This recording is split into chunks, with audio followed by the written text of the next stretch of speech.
start doing some of your requests. And I say it that way because we're going to do something very different this week. Tonight we're going to sing a couple of songs for you that you have requested, and then we're going to stretch this out and we're going to bring you some new songs, a song or two, every single night, starting tonight all the way through Saturday. Every single night we'll bring you some new songs that you have requested, and then we're going to close next Sunday night with something very different. It's going to be a Q&A, interactive, live, where you're going to send us some questions and we'll answer them, and we're going to also sing some songs acoustically, some of our favorite worship songs.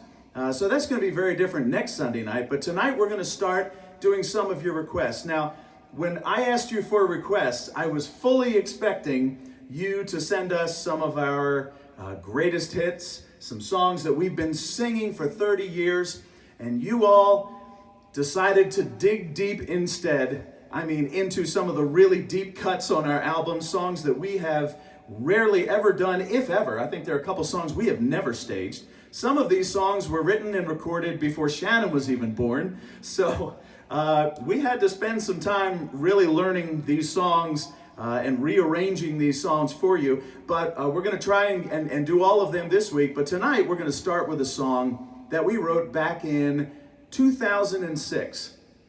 This was during the War on Terror, the Afghanistan conflict, and there were a lot of our soldiers who were over there sacrificing for us, and we wanted to write a song that said thank you to them for their work, for their sacrifice to keep us free. And of course, as we write songs, we always want to turn it back to Jesus. All of our songs are about Jesus, they're for Jesus, and so we wanted to do the second verse, thanking Jesus for his ultimate sacrifice for our freedom. And so it's called Soldier.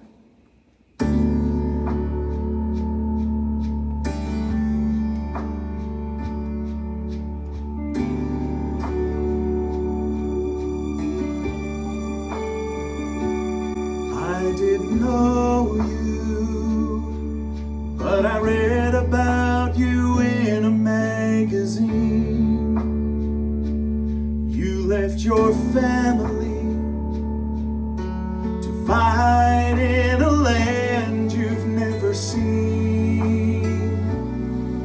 Each day you risk your life, but you feel it's worth the price to defend our nation's freedom and protect my family. Thank you, soldier, for your sacrifice. Thank you, soldier, for risking your own life. And I know there is no way that I could repay, but I hope that someday, face to face, I'll say thanks. May we all stand and remember that freedom isn't free, and be thankful for the ones who pay the price of liberty. Oh, thank you, soldier, for your sacrifice. Thank you, soldier, for risking your own life. And I know there is no way that I could repay, but I hope that someday, face to face, I'll say thanks.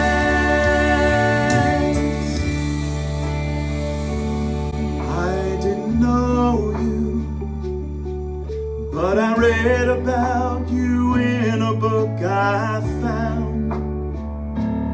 You left your father to be born into a world where sin abounds.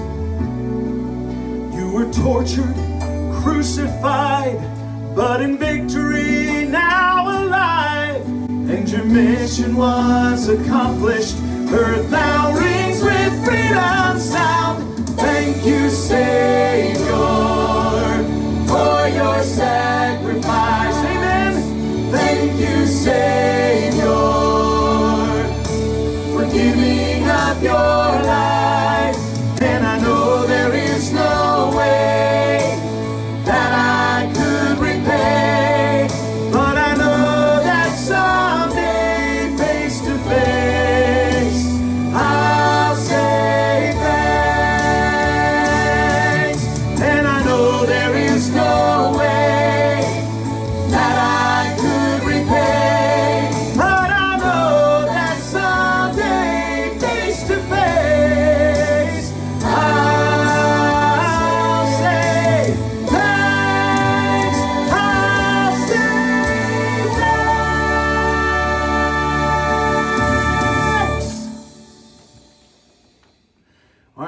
next song goes way, way, way back. In fact, this was one of the first songs that we wrote, and it's back in 1992 from the Live by the Sword album.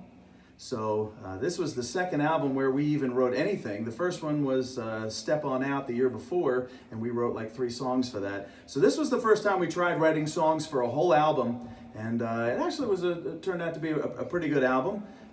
Probably the most expensive album that we've ever done. We did this down in Nashville, and we were very happy with the players that we got. But I like working in our own home studio, to be honest, because we can take our time. But when you're paying studio time by the hour, you got to kind of rush through things. So you know, listening back to some of those old recordings, there are some things that we would have changed probably had we had the time. Like the very last note of Beulah Land, I kind of went just a little bit sharp on the end of that, and for some reason nobody caught it. That's just a little tidbit for you all. So anyway, this one we recorded the year after, and this is one we re-recorded again in 1996 with Simply Faith, and my mom sang the solo on this. And coincidentally, my mom is also the one who requested this song. So, we're going to do this one for you, Mom. This one talks about the story of Job and how he's the example of someone who lost everything, and yet in the midst of losing everything, trusted God enough to say, "Though he slay me, yet will I serve him."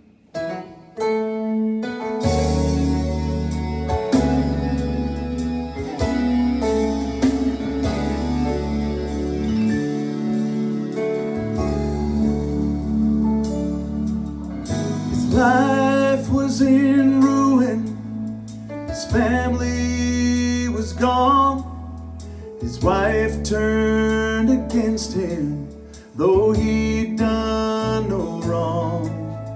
But Job refused to let sin have its way, and because of his faith he could stand up and say, "Though he slay me, yet will I serve him. Though he slay me, yet will I follow him. Though my worldly possessions be taken away, I will worship the name of my Lord."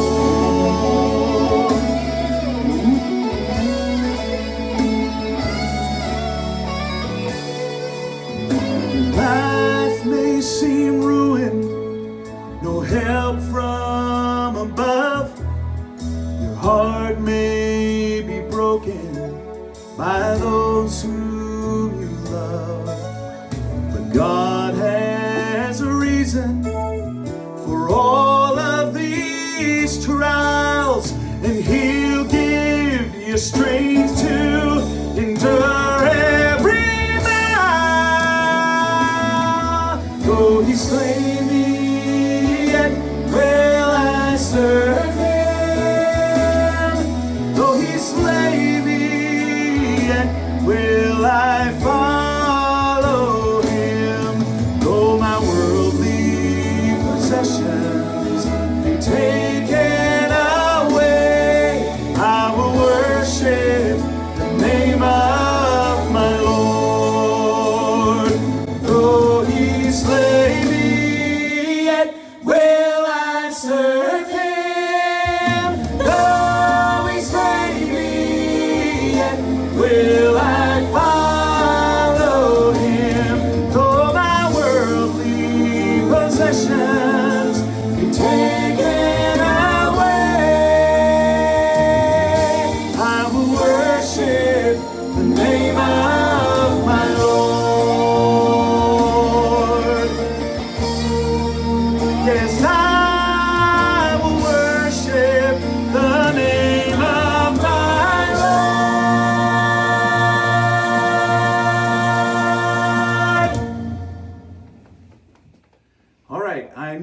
next one was going to be requested because every once in a while, whenever we ask for requests, they always go all the way back to the beginning.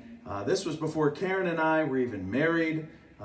We recorded it in 1991, but it was originally recorded back in 1989. So yes, this song is in the decade of the mullets, and yes, I had a mullet while we were doing it.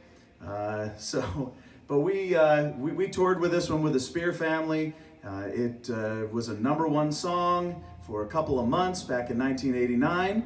We got a Dove nomination out of it and a Grammy nomination, by the way. That's the Grammy nomination right there. That's what you get. So, but even more importantly than the Grammy nomination was that we got to go to the Grammys, and I got to see John Bon Jovi, which was cool, like up close. And I got to hand a program to Quincy Jones, which was neat, because they had a box of programs, and I was handing them out to some people. Got to hand one. I had who was the singer that turned around and told me to be quiet because I was being too loud? It was a girl, right? Dionne Warwick. Dionne Warwick turned around and told me to be quiet because I was laughing too loud. So, my claim to fame. Anyway, that was a fun time at the Grammys, and we walked in right after my favorite band at the time, Petra. Remember when we walked in? That was neat.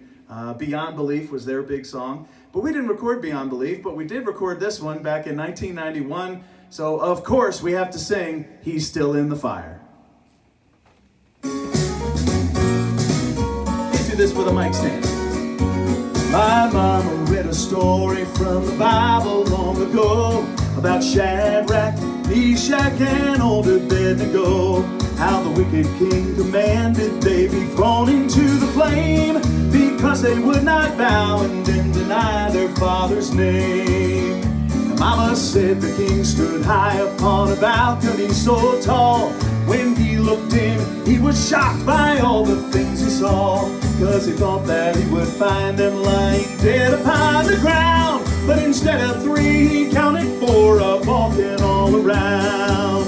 Then I said, Mama, wait a minute now. There's one thing that I must know. If 3 went in and 3 came out, then where'd that 4th man go? And I never will forget it. Mama danced across the floor. These are the words I heard her say while shouting through the door. She said, he's still in the fire and he's walking in the flame, and he'll be there to help you when you call upon his name. And he can still deliver by his almighty power. While here below, it's good to know he's still in the fire. I said he's still in the fire and he's walking in the flame, and he'll be there to help you when you call upon his name. And he can still deliver by his almighty power. While here below, it's good to know he's still in the fire. While here below, it's good to know he's still in the fire. Yeah! Now, my friend, you may be destined to face life's hottest flame, but I'm glad that I can tell you through the power of his name, not one flame of fire will touch you. You'll come through it and you'll tell, yesterday, today, forever, my God is still alive and well. I know he's still in the fire and he's walking in the flame, and he'll be there